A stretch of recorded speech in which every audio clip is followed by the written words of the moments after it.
Мен Жұман Асхат Асқарбекұлы, Қазақстан Республикасының азаматы, Қазақстан Республикасының президенті Қасым-Жомарт Тоқаевқа, Қазақстан ішкі істер министрі Ерлан Тұрғынбаевқа өтініш беру себебім, осыдан бір жыл алдын автокөлік алғам, Абдраимов Бауыржан деген жігіттен.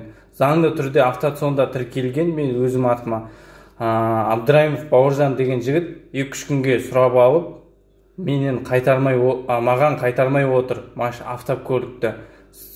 Шымкент қаласында құзырлы органдардың бәріне арыздандым. Арызым қабылданады, машина автотұраққа қойылады.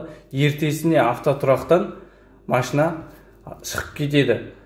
Шымкент қаласында барлық құзырлы органдарға хабарластым. Олар көмектесеміз болды деп айтады. Ертесіне барсаң көмектесуден бас тартып жатыр.